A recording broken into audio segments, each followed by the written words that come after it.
Hello दोस्तों, आप सभी का स्वागत है हमारे यूट्यूब चैनल में। मैं एक विवाह गीत लेके आई हूँ, आप लोग को सुनाऊंगी। जैसा भी लगेगा कमेंट बॉक्स में अपनी राय ज़रूर देना। घोड़ेवा चढ़ाल जाए राजा के बेटा हो, पहुँचाई अपने ससुरार जी। घोड़वा चढ़ल जाई राजा के बेटा हो, पहुँचाई अपने ससुरार जी। दुआरे पे बैठल ससुर से मिले, मचिया ही बैठी हैं सासु जी। दुआरे पे बैठल ससुर से मिले, मचिया ही बैठी हैं सासु जी। घोड़वा चढ़ल जाए राजा के बेटा हो, पहुँचाई अपने ससुरार जी। पहुँचत दुआरवा हो, पूछन लागे, काहे कहाँ का बोलाए जी।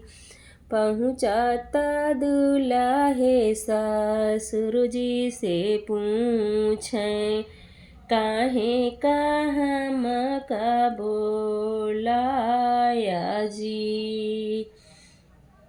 तोहरा का देखे खातिर तोरी सासु मायारिया, बैठी है मोहरवा के ठाढ़ जी। तुहका जो देखै का तोहरी सासुइया, बैठी है आँख गड़ाई जी।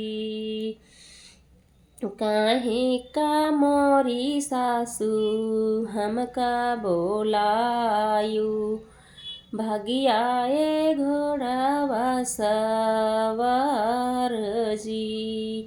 काहे का मोरी सासु हमका बोलायु, चलाए घोड़वा सवार जी।